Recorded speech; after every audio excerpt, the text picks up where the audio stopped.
자, 느헤미야서 강의 첫 번째 시간입니다. 이제 사도신경 강의 마치고 이제 구약 느헤미야서 길지 않은 성경인데요. 이 말씀 오늘부터 함께 다루려고 합니다. 첫 번째 시간으로 느헤미야의 삶과 기도라고 하는 말씀 제목입니다. 인천은 우리나라의 최초의 국제 도시였습니다. 구한말 인천항이 먼저 개항되면서 많은 외국인들이 그곳에서 함께 살았습니다. 우리나라가 이때부터 외국 사람들이 들어오기도 했지만 우리가 나가기도 했습니다. 그래서 인천의 월미도에 보면은 가시면 한국 이민사 박물관이라는 곳이 있습니다. 한국의 이민 역사를 이제 기록해 놓은 그런 박물관입니다. 거기에 가보시면은 1903년부터 하와이에 7,000명을 시작으로 만주, 시베리아, 멕시코, 심지어 쿠바에도 노동 이민을 갔다는 그 역사가 기록되어 있습니다. 가장 많은 숫자는 200만 명에 달하는 일본으로 우리나라가 강점기를 겪으면서 많은 사람들이 강제로 증용을 당하면서 이주해서 살게 됐습니다. 왜 제가 이 말씀을 드리냐면 오늘 그 느헤미야의 본문과 관련하여 유의미하기 때문에 그렇습니다. 느헤미야 역시 이주민이었습니다. 나라가 망하고 포로로 끌려가서 페르시아에 살고 있었던 이주민이었던 것이죠. 그런데 이 그 이민사 박물관에는 참 그 어떤 기록들이 있냐면 오히려 나라를 떠나 보니까 너무 나라가 귀하고요. 그 다음에 교회를 중심으로 구한말부터 그 다음에 이제 일제 시대까지 교회를 중심으로 사람들이 오히려 더 신앙생활을 열심히 하게 되고요. 애국자가 되더라라고 하는 것이죠. 그런 역사, 그 이민사 역사 가운데에서 교회를 중심으로 그분들이 참 어렵게 사시는데도 불구하고 나라와 민족을 위해서 기도하고 또 이제 모금을 해서 이제 독립운동과 국가재건에 이제 힘을 모으는 문제의 역사를 쭉 볼 수가 있었습니다. 그래서 나름대로 되게 이제 뿌듯했습니다. 여러분 인천에는 그 인하대학교라는 학교가 있지요. 그 학교의 기원에 대해서도 그 이민사 박물관에서 볼 수가 있었습니다. 그 하와이 기독교 연합회, 이제 하와이에 있는 성도들이 이제 국가재건, 그 다음에 이제 무너진 나라의 산업을 위해서 그 이제 공과교육 기관을 좀 만들어줬으면 좋겠다라는 염원을 담아서 그들도 사탕수수 농장에서 일하면서 열심히 어렵게 살았던 분들인데요. 무려 이제 10만 달러, 그 당시 돈으로 10만 달러를 모금해가지고 한국에 보냅니다.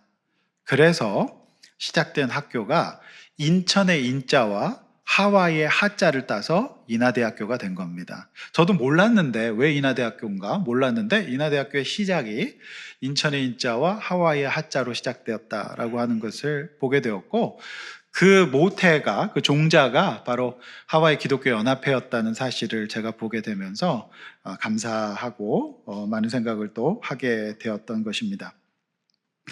자, 오늘 여러분이 이제부터 함께 보실 이 느헤미야서는 포로 후 문학이라고 합니다. 그러니까 이 포로에 끌려갑니다. 그러니까 지속적으로 하나님께서 우상 숭배하지 말고 이 하나님의 나라의 백성으로 거룩하게 살아라 말씀하셨습니다. 그런데 이스라엘 나라 역사가 솔로몬 이후에 이제 갈라지게 되죠. 남왕국, 북왕국으로 갈라집니다. 솔로몬 이후에. 그래서 북왕국부터 이제 우상숭배가 아주 심해지죠. 남왕국은 훨씬 더 버텼는데 북왕국 이스라엘이 누구의 침략을 받게 되죠? 이제 바벨론, 그러니까 이제 아수르의 침략을 받습니다. 그리고 남왕국은 훨씬 더 오래 버텼는데 이제 바벨론의 이제 침략을 받게 되죠. 그리고 그 나라가 어떻게 됩니까? 이제 바벨론이 망하고 페르시아 나라가 됩니다. 그게 이제 우리가 얼마 전에 봤던 수요예배 때 에스더가 바로 그 배경이 되겠습니다. 이제 이 나라가 망하고 이제 끌려갔던 사람들이 이제 그 속에서 살았던 이야기지요. 네. 그래서 페르시아가 지나고서는 이제 헬라, 그리스 시대가 되고요. 그 다음에 신약의 로마 시대로 넘어옵니다. 그래서 이 5대 제국이라고 얘기를 하거든요, 성경에. 그래서 이런 배경을 가지고 있습니다. 그래서 여러분 저 서론을 그냥 간단하게 이 정도만 하고요. 여러분 보시면은 이제 오늘 이 말씀 이 가운데에서 두 가지로 제가 또 준비했는데요. 느헤미야라고 하는 인물이 주는 교훈이 1절에서 11절에서 발견할 수 있고요. 그다음에 느헤미야 기도가 주는 교훈이 2절에서 10절까지 이제 찾을 수가 있겠습니다. 서론을 너무 자세하게 하면 여러분이 어려우실 수 있기 때문에 어쨌든 이스라엘 이 민족이 남과 북으로 갈라지고 우상 숭배하다가 이제 그 아수르와 바벨론 이런 이제 침략을 받아서 이제 포로 생활을 하게 되었고 또 시간이 흘러서 다시 귀환하게 되는 그 역사의 배경을 갖고 있다는 거, 그 정도만 아시고 오늘 본문을 이제 들으시면 되겠습니다. 자, 첫 번째 이제 본론입니다. 느헤미야라고 하는 인물이 주는 교훈이 1절하고 11절에서 우리는 찾아볼 수가 있습니다. 1절 말씀, 하가랴의 아들 느헤미야의 말이라. 아닥사스다 왕 제20년 기스를 월에 내가 수상궁에 있는데 라고 시작이 됩니다. 하가랴의 아들 느헤미야, 이름 뜻은 이렇습니다. 이 아버지 하가랴의 이름 뜻은 하나님께 희망이 있다라고 하는 뜻이고요. 느헤미야라고 하는 뜻은 하나님께 위로가 있다, 이런 뜻입니다. 이를 통해 알 수 있는 것은 그의 가족이 비록 멸망당한 나라의 백성이었지만 여전히 페르시아 제국의 한가운데 살면서도 하나님께 희망과 위로를 받는 일을 멈추지 않았다. 나라가 전쟁을 겪고 패망하게 되면 가족이 해체됩니다. 그리고 살던 곳을 떠나서 완전 낯선 곳에 거하게 되지요. 그러면 엄청난 상처가 발생이 됩니다. 소망도 없고요.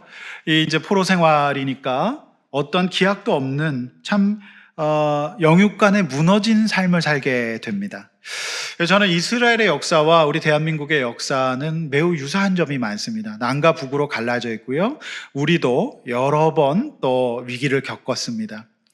그러니까 이들 마음속에는 자연적으로 절망과 포기와 뭐 이런 것들이 있겠지요. 그런데 이들은 이 상황 가운데서도 하나님께 위로와 소망, 그러니까 하나님께 희망을 갖는 그 일을 놓치지 않았다라고 하는 것입니다.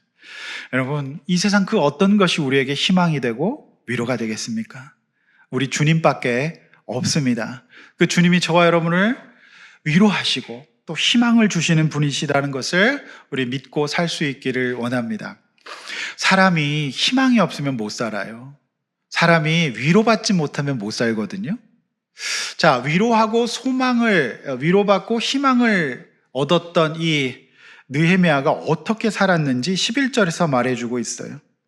주여 구하오니 귀를 기울이사 종의 기도와 주의 이름을 경외하기를 기뻐하는 종들의 기도를 들어주시고 오늘 종이 형통하여 이 사람 앞에서 은혜를 입게 하여 주시고 그때 내가 왕의 술관원이 되었다라고 말하고 있습니다.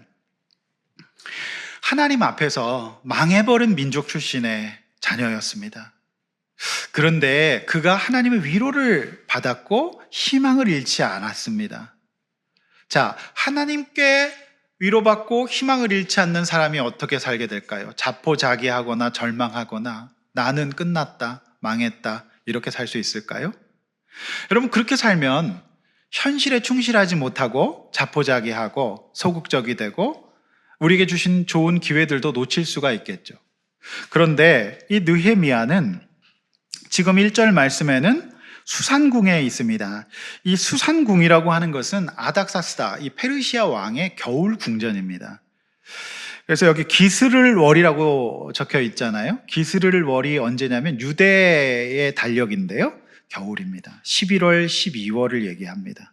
그러니까 겨울에 왕의 이 궁전에 지금 느헤미야가 있습니다. 근데 어떻게 이렇게 궁전에서 있을 수 있었을까? 포로 출신의 망한 나라의 백성 출신의 이런 사람이 어떻게 그곳에 있을 수 있었을까요? 그게 이제 11절에 나와 있죠. 그는요, 술 맡은 관원장이 된 겁니다. 여러분, 술 맡은 관원장이라는 것이 여러분 창세기 강해 들으실 때 요셉이 감옥에서 만났던 사람이잖아요. 술 맡은 관원장, 떡 맡은 관원장 만났습니다. 뭐 지금도 그렇지만 고대 왕국에는 그 왕권을 위협하는 독살 시도가 끊임없이 있었습니다. 그래서 그 물과 술, 그다음 음식을 기미하는 거죠. 그래서 이 관원장들이 먼저 먹어보고 안전하면 되는데요. 왕 옆에서 음식을 기미하고 함께 있지 않습니까? 그렇게 있다 보면은 언제나 왕과 동행하고 권력의 곁에 있습니다. 그리고 이 왕이 계속 음식만 먹겠습니까? 이런 거 저런 거 상의하겠죠. 그래서 권력은 뭐로부터 나온다 그러죠? 거리로부터 나온다라고 얘기하지 않습니까? 그러니까 가까이서 음식을 먹고 국사를 상의하고 일종의 왕의 상담자이자 자문이자 비서실장 역할을 하는 술 맡은 관원장이라고는 최고 권력입니다. 그런데 그가 어떻게 여기까지 올라갔을까? 한번 생각을 해보십시오. 여러분 입장이라면 어떻겠습니까? 이방인입니다. 그리고 이렇게 전쟁에서 멸망하게 되잖아요. 졌어요. 그러면 거대한 상처가 작동하기 마련입니다. 아마 분명히 잃어버린 가족들이 있을 겁니다. 여러분 이산 가족들의 아픔을 아십니까? 그거 굉장하거든요. 엄청난 슬픔이에요. 멀쩡하던 가족과 분리된다는 거. 그러니까 우리가 이제 장례를 치르면 그 상실의 고통도 되게 큰 거거든요. 자, 그런데 이곳에서 살아 있었던 느헤미야가 어떤 태도로 삶을 살았을지를 잘 보여주고 있는 것이 바로 1절과 11절이에요. 그가 자포자기하고 낙심하고 아무것도 하지 않았다면 그는 이 자리까지 절대로 오를 수 없습니다. 겸손히 언제나 성령님의 도우심을 구하면서 하나님께 대한 희망과 위로를 잊지 않았다. 그러니 그는 지금 참 상황이 안 좋았음에도 불구하고 그의 삶에 충실했고 그리고 지혜롭게 처신했고 낙심하지 아니하면서 하나님 앞에서 최선을 다하는 삶을 살았던 결과가 바로 오늘 이 페르시아 제국의 술 맡은 관원장이 되었다라고 하는 거예요. 여러분 우리가 다 어려워요. 쉽지 않을 겁니다. 우리의 역사가 쉽지 않을 거예요. 이스라엘과 대한민국은 닮아 있거든요. 그러나 우리가 누구를 믿고 누구를 의지하며 사느냐에 따라서 우리 삶은 완전히 달라질 수 있다는 것을 믿으시기를 바랍니다. 이것이 느헤미야의 삶이 주는 교훈이에요. 참 놀랍죠. 예. 여러분 오늘 갑자기 이 말씀을 대하신 여러분들은 참 체감이 잘 안 되실 수도 있지만 읽어봤더라도 어떻게 그가 수상궁에 있을 수 있었을까? 그리고 어떻게 그가 하나님 앞에서 이렇게 쓰임받을 수 있었을까? 그것은 그의 환경은 어려웠지만 끝까지 하나님을 믿고 의지하고 경외하는 일을 멈추지 않았던 느헤미야가 받았던 복이었던 것이죠. 여러분 로마서 12장 1절에서 3절 말씀 우리 앞에 보시면서 함께 읽어보도록 하겠습니다. 시작. 그러므로 형제들아 내가 하나님의 모든 자비하심으로 너희를 권하노니 너희 몸을 하나님이 기뻐하시는 거룩한 산제물로 드리라. 이는 너희가 드릴 영적 예배니라. 너희는 이 세대를 본받지 말고 오직 마음을 새롭게 함으로 변화를 받아 하나님의 선하시고 기뻐하시고 온전하신 뜻이 무엇인지 분별하도록 하라. 내게 주신 은혜로 말미암아 너희 각 사람에게 말하노니 마땅히 생각할 그 이상의 생각을 품지 말고 오직 하나님께서 각 사람에게 나누어 주신 믿음의 분량대로 지혜롭게 생각하라. 제가 이 느헤미야가 그 망한 나라 백성 출신의 지금 이제 포로 생활하고 있었던 상황 속에서 여러 가지 상처들이 있었음에도 불구하고 어떻게 그가 수상궁에서 있을 수 있고 술 맡은 관원장이까지 갈 수 있었을까? 어떤 삶의 태도를 갖고 있었을까를 묵상하던 중에 이 로마서 말씀이 떠올랐습니다. 제가 볼 때는 이 느헤미야는 바로 이 말씀의 마음대로 살았을 것 같아요. 제가 지난번에 그 사도 신경 강의하면서 천국에 대해서 말씀드렸습니다. 그러니까 어떤 성도님이 그러시더라고요. 그럼 그냥 천국 가는 게 제일 좋겠네요. 이렇게 말씀하셨어요. 물론 그래 보일 수도 있습니다. 이 땅의 삶은 힘들잖아요. 우리가 할 것도 많고 고통도 많아요. 그러나 그 천국 가는 시점은 우리 주님이 결정하시는 겁니다. 따라서 우리에게는 삶을 살아야 될 의무가 있어요. 그래서 로마서 말씀에는 예수 믿은 사람들이 어떤 마음으로 살아야 될 것인지를 이제 사도 바울이 정해주고 있는 거예요. 뭐라고 말하고 있습니까? 너의 몸을 구약에 있었던 그 죽은 자세가 아니라 몸 자체가 거룩한 산제물로 드리라는 거예요. 우리의 삶이 제물이 되는, 우리의 삶이 예물이 되는 겁니다. 그것이 예배가 되는 겁니다. 여러분, 예배는 오늘 예배당에서 드리는 것뿐만이 아니라 이 세상 가운데 우리가 하나님의 말씀대로 뜻대로 살아가는 그걸 예배라고 보신다는 거예요. 근데 예배니라 하고서 어떤 말씀이 있습니까? 이 세대를 본받지 말아라. 주보의 말씀 나와 있습니다. 여러분, 우리는 이 세대에 영향을 받아요. 이 세대가 어떤 세대입니까? 상처의 세상, 불평의 세상, 좌절의 세상 아닙니까? 그러니까 이 느헤미야 시대, 그 시대는 어쩌면 희망이 없는 세대고요. 그리고 상처로 가득한 세상, 상실의 세대일 수 있잖아요. 그런데 느헤미야는 본받지 않았어요. 그리고 어떻게 했습니까? 마음을 새롭게 했어요. 뭐에 근거해서? 하나님의 은혜와 사랑에 근거해서 새롭게 했어요. 절대 좌절하지 않았습니다. 여러분, 설교를 하는 제 마음도 그렇습니다. 오늘 저는 이제 새벽 3시 반에 일어나가지고 이제 준비해서 4시에 이제 발인하고 장례 치르고 왔거든요. 사람이 이제 잠을 못 자면 마음을 새롭게 하기가 어렵습니다. 잠을 못 자면은요, 우리의 이제 뇌가 훨씬 더 기능이 많이 떨어집니다. 그래서 짜증이 날 수도 있고, 낙심이 될 수도 있고, 막 그렇습니다. 그러니까 오늘 저를 많이 건드리지 않으시는 게 좋을 겁니다. 그런데 제가 제 스스로 이런 생각해요. 마음을 새롭게 해야 된다. 그리고 하나님 은혜를 구해야 된다. 그러니까 이제 우리의 몸과 마음이 피곤하면은 좋은 마음 갖기가 어렵다는 거죠. 근데 이 느헤미야가 마음을 새롭게 하지 않았겠습니까? 그러면 뭐가 일어납니까? 변화가 일어났어요.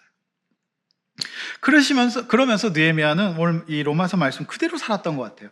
하나님이 선하시고 기뻐하시고 온전하는 뜻이 무엇인지를 자꾸 분별했어요. 어떻게 살아야 될까?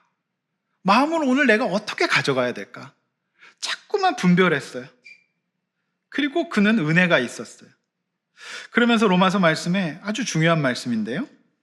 너희 각 사람에게 말한다. 마땅히 생각할 그 이상의 생각을 품지 말아라. 저는 되게 놀라운 말씀 같아요. 이제 마땅히 생각할 그 이상의 마음은요, 2가지가 있어요. 첫 번째는 교만이고요. 2번째는 열등감입니다. 그러니까 그 이상과 이하를 넘나들지 않는 겁니다. 이 말씀은 기독교 상담학적으로도 굉장히 중요한 말씀이에요. 우리가 교만해지거나 또는 굉장히 위축되거나 열등감 느끼거나 그럴 수 있잖아요. 그러니까 이 사도 바울은 그렇게 하지 말라는 거예요. 마땅히 생각할 그 이상과 이하의 생각을 하지 말아라. 이렇게 말하고 있지 않습니까? 여러분, 느헤미야가 그 생각 안 가졌으면 어떻게 술 맡은 관원장 될 수 있겠습니까? 자포자기 할 수 있겠죠. 막 살 수 있잖아요. 근데 그는 그 이상과 이하의 생각을 갖지 않고 주어진 삶 속에서 생각을 지키고요. 오직 각 사람에게 나눠주신 믿음의 분량대로 지혜롭게 처신했던 것 같아요. 여러분, 저는 이것이 영성 없이는 안 된다. 그래서 그가 그런 삶을 살아서 오늘 11절에 은혜를 받았다. 그렇게 생각합니다. 쉬운 성공이 아니었단 얘기예요. 정말 어려웠지만 그의 눈빛은 살아있었고 그의 마음을 지키기 위해서 그는 언제나 말씀을 붙잡았을 거고요. 그리고 언제나 기도했을 겁니다. 마음을 새롭게 하고 생각을 잡고 나에게 주어진 시간과 삶을 지혜롭게 살아갔던 모델로서의 모습을 보여주고 있는 것입니다. 우리 모든 성도님들이 이런 은혜가 있기를 원합니다. 여러분, 느헤미야는요, 평신도예요. 그냥 생활인이었어요. 직장인이었어요. 그래서 더 큰 어떤 교훈이 되는 그런 말씀이라고 생각합니다. 에스라 이런 학자들 아니었어요. 생활인이었어요. 그런데 그 속에서 생활로 예배하면서 하나님의 은혜를 구하면서 정말 놀라운 영성을 가졌던 그런 인물이다라고 생각이 됩니다. 그래서 여러분 집에 돌아가셔서 느헤미야를 꼭 한번 다시 읽어보시기를 바랍니다. 묵상해 보시기를 바랍니다. 하나님께서 저와 여러분에게 이 느헤미야라고 하는 인물이 주는 교훈, 느헤미야의 상황 가운데 정말 쉽지 않았을 텐데 그가 이런 마음으로 살았다. 이것을 우리는 보게 됩니다. 성도 여러분, 저와 여러분의 삶이 페르시아에 있는 느헤미야 같은 상황일지라도요, 하나님 앞에서 위로받고 은혜를 구하고 마음과 생각을 지키고 지혜롭게 살아갈 때 저와 여러분의 삶이 수산궁의 삶이 될 것입니다. 따뜻한 삶이 될 것입니다. 그러니 그것을 이 땅 가운데 경험하고 천국 같진 않을지라도 최대한 천국을 누리는 백성으로서 살 수 있는 근거가 저와 여러분에게 있다는 말씀입니다. 오늘 두 번째로 느헤미야의 기도가 주는 교훈이 2절에서 10절까지 나와 있습니다. 느헤미야가 그 다음에 어떤 삶을 살았을까 잘 보여주고 있어요. 2절, 내 형제들 가운데 하나인 하나니가 두어 사람과 함께 유다에서 내게 이르렀기로 내가 그 사로잡힘을 면하고 남아있는 유다와 예루살렘 사람들의 형편을 물은즉. 그러니까 이제 이 느헤미야는 그 페르시아에서 완전 성공했습니다. 지금 이 술 맡은 관원장은 권력의 끝이에요.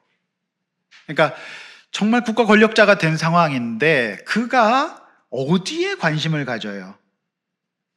네, 유다에 있는 나의 동족들에게 관심을 가져요.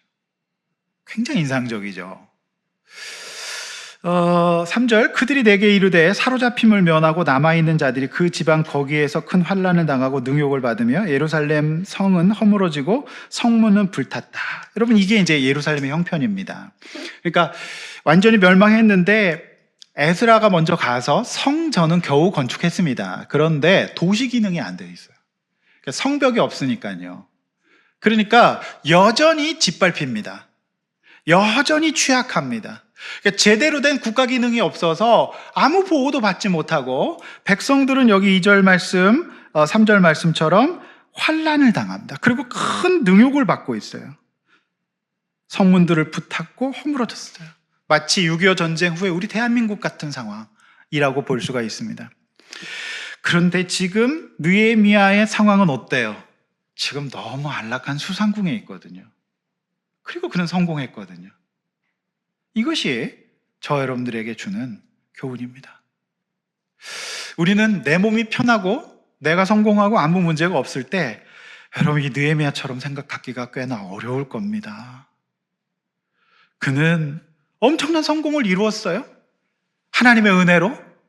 그런데 그는 중심을 여기에다 가져가고 있어요. 4절, 내가 이 말을 듣고 앉아서 울고 수일 동안 슬퍼하며 하늘의 하나님 앞에 금식했다. 그러니까 이 4절 말씀은 느헤미야가 일종의 쇼잉한 게 아니라 그가 진정성을 가지고 그의 마음속에서 한 번 울 수는 있습니다. 그렇죠? 근데 수일을 웁니다. 그런데 그 울음의 강도가 그치지 않았고 특별히 금식까지 했어. 그러니까 그가 살아가는 목적, 그는 진짜로 이 문제에 대해서 진정성 있는 애통함을 보이고 있는, 이거 쉽지 않거든요. 내 몸이 편하고 내가 성공에 취해 있으면 이런 행동하기가 쉽지 않은데 오늘 우리가 보고 있는 느헤미야는 그런 모습을 보여주고 있습니다. 일종의 그리스도의 대속의 모습을 보여주고 있죠. 5절, 이르되 하늘의 하나님 여호와여, 크고 두려우신 하나님이여, 주를 사랑하고 주의 계명을 지키는 자에게 언약을 지키시며 긍휼을 베푸시는 주여 간구합니다. 그러니까 이제 느헤미야가 기도하는 데 있어서 느헤미야는 그 기도의 근거를 가지고 있어요. 뭐예요? 하나님의 성품을 너무 잘 알고 있어요. 하나님, 제가 잘나서 기도하는 것이 아니라, 제가 무슨 능력이 좋아서 기도 응답을 바라는 것이 아니라 하나님의 언약에 근거해서 기도합니다. 하나님은 우리를 불쌍히 여기는 분 아닙니까? 8절, 이제 종이 주의 종들인 이스라엘 자손을 위하여 취하로 기도하오며 우리 이스라엘 자손이 주께 범죄한 죄들을 자복하오니 주는 귀를 기울이시고 눈을 여시사 종의 기도를 들으시옵소서. 나와 내 아버지 집이 범죄하였다. 여러분, 이 죄를 누가 지었습니까? 사실 느헤미야가 지은 거 아니거든요. 누가 지었습니까? 그의 조상들이 지었지 않습니까? 조상들이 졌는데 분명히 6절에서 나와 내 아버지 집이 범죄했다. 거기에 나를 포함시키고 있어요. 그래서 지금 작금의 자신 그 동족 유다 이스라엘 백성의 상황을 죄로 인하여서라고 인정합니다. 그 우상숭배를 얼마나 심하게 했든지 간에 정말 이스라엘이 다 이제 무너지었던 것이거든요. 그런데 그 일이 내 일이다, 내 죄다 이렇게 고백하네요. 참 놀라운 중보입니다. 7절 주를 향하여 크게 악을 행하여 주께서 주의 종 모세에게 명령하신 계명과 율례와 규례를 지키지 아니하였나이다. 내가 그랬다라고 고백해요. 내가 그랬다.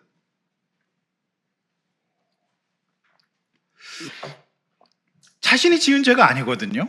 조상들이 지은 죄인데 이 느헤미야의 기도는 자신의 회개로 이루어지고 있어요. 여러분, 우리가 기도할 때 이런 느헤미야의 기도를 좀 흉내낼 수 있기를 원합니다. 우리가 죄를 짓고 넘어지고 연약한 사람들이 회개하면 참 좋죠.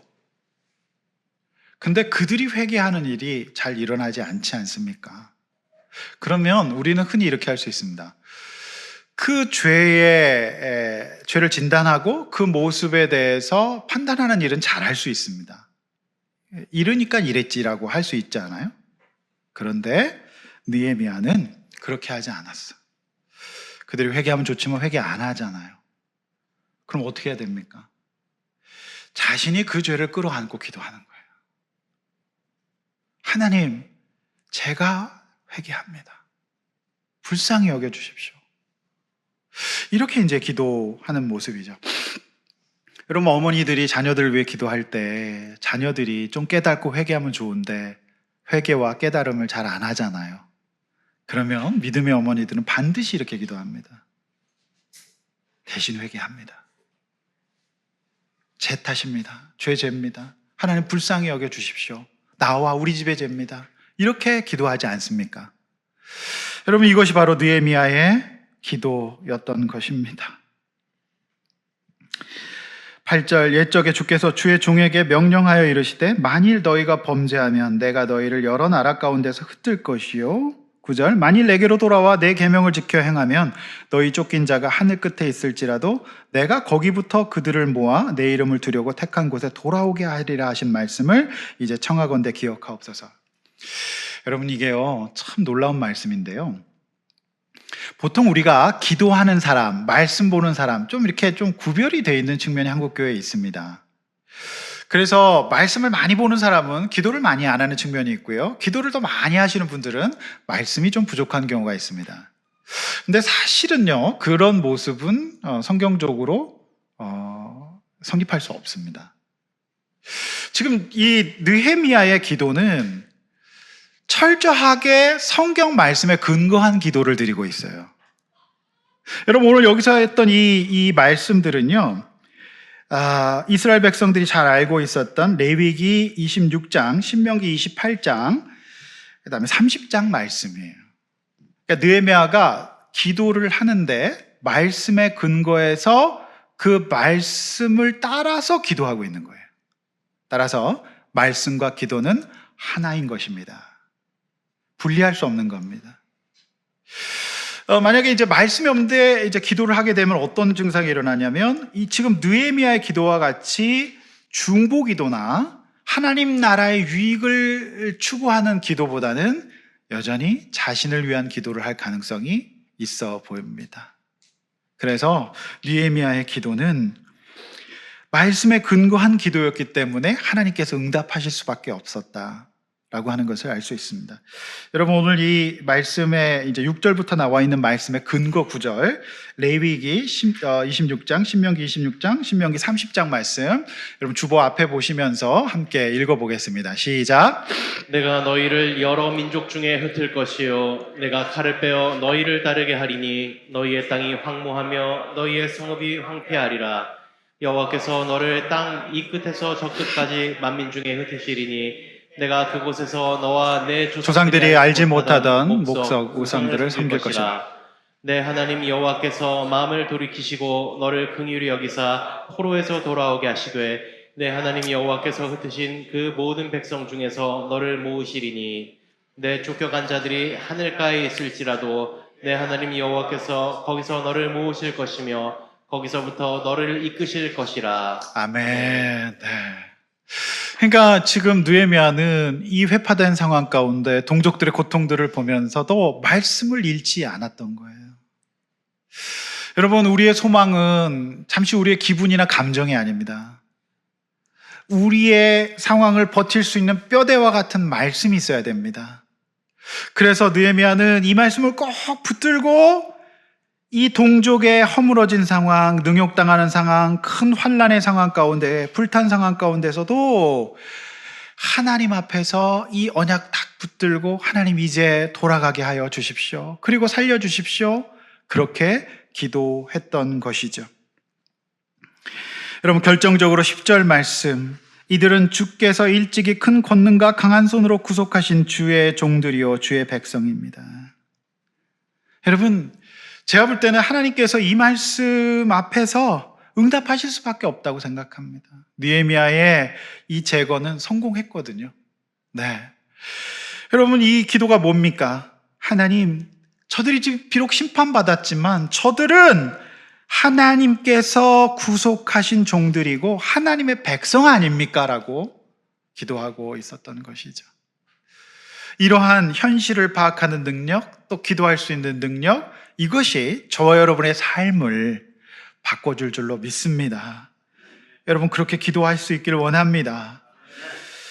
여러분, 결정적으로 여러분 11절 주여 구하오니 귀를 기울이사 종의 기도와 주의 이름을 경외하기를 기뻐하는 종들의 기도를 들으시는데 오늘 종이 형통하여 이 사람 앞에서 은혜를 입게 하옵소서 하였나니 그때 내가 왕의 술관원이 되었다. 자, 느헤미야는 자신의 성공이 자신의 행복과 부귀 영화를 위한 것만이 아니었다는 것을 잘 알고 있었어요.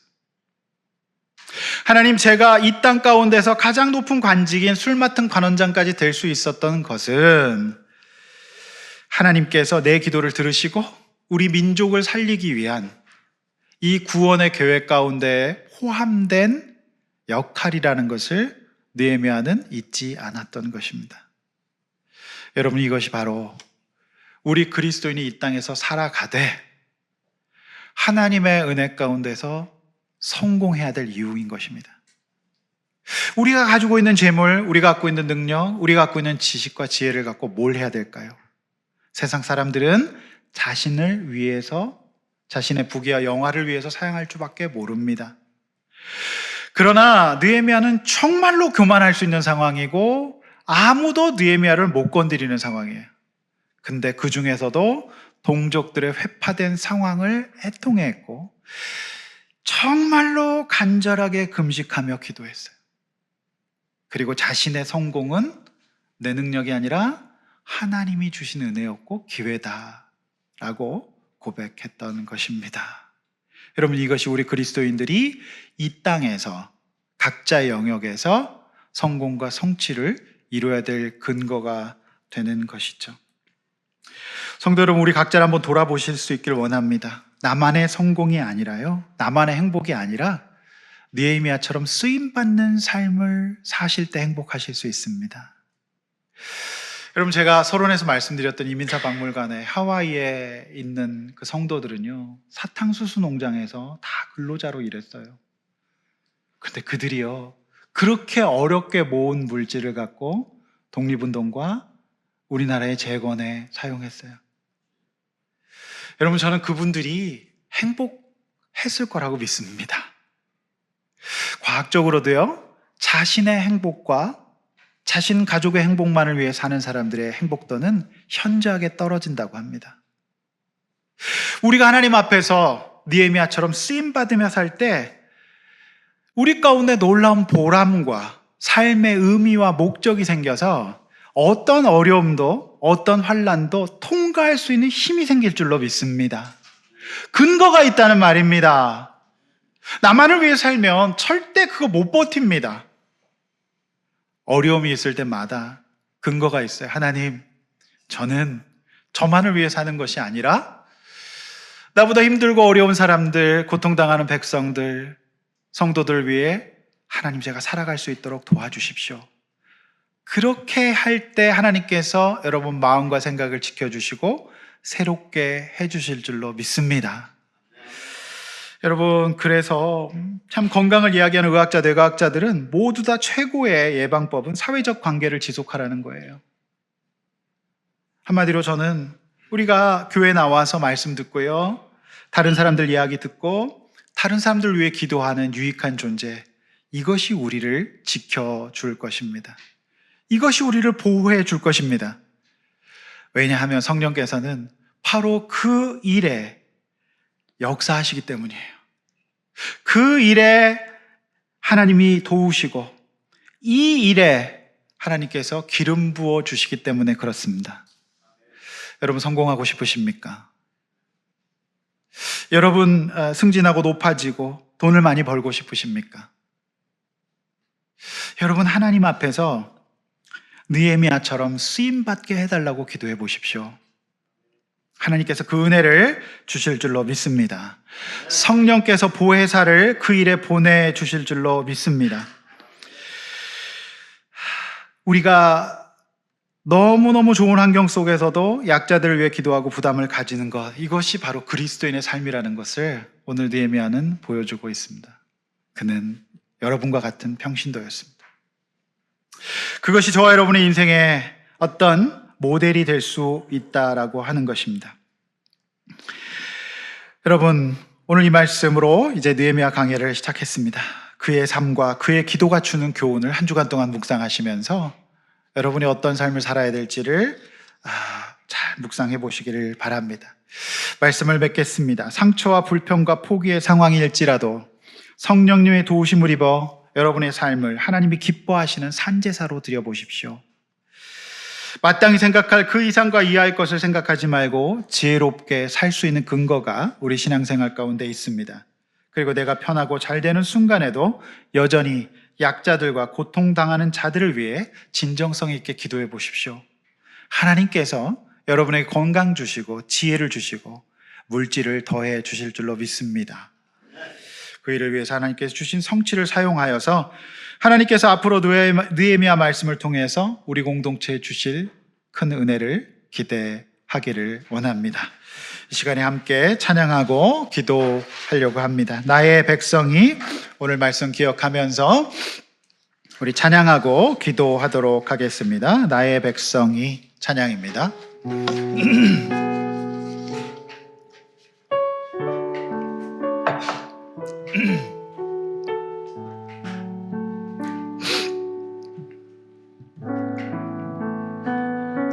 나의 백성이 다 겸비하여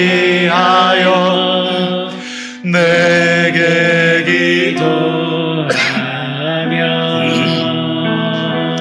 나의 얼굴을 구하여서 그 악한 길 떠나며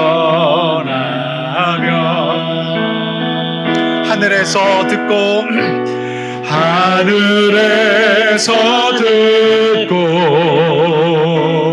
죄를 사하며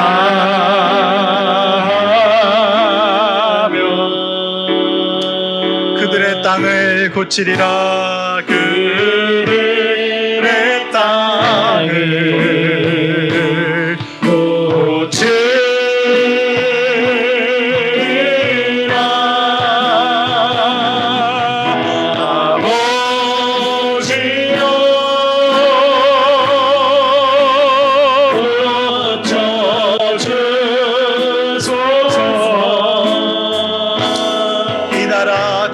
되게 하소서. 이 나라 주의 것 되게 하소서.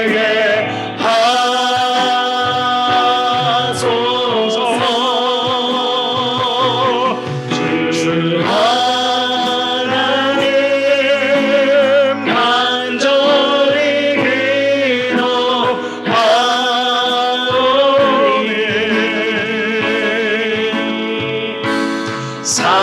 살아난 이 땅 새롭게 하소서. 아버지여 고쳐주소서. 이 시간 하나님 앞에 손들고 찬양하겠습니다. 아버지여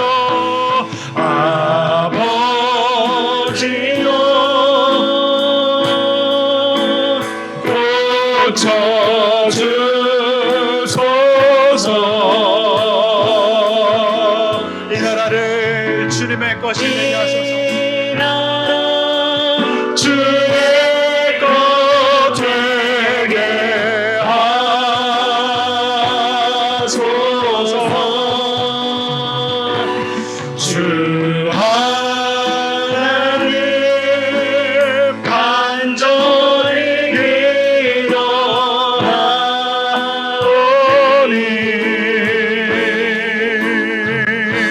살아난 이 땅 새롭게 하소서.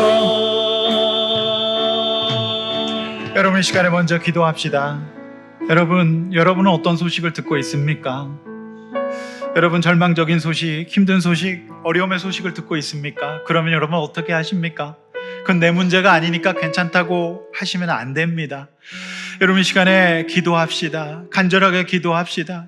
우리가 하나님 앞에 느헤미야처럼 끌어안고 대신 그 연약함들을 회개하며 하나님 앞으로 가져갑시다. 하나님께서 그렇게 될 때에 말씀을 기억하시고 내 기도를 응답하사 고쳐주실 줄로 믿습니다. 먼저 기도하실 때 하나님 저를 고쳐주시옵소서, 우리 가족을 고쳐주시옵소서, 이 나라와 이 민족을 고쳐달라고 주여 한번 외쳐 간절히 기도하겠습니다. 주여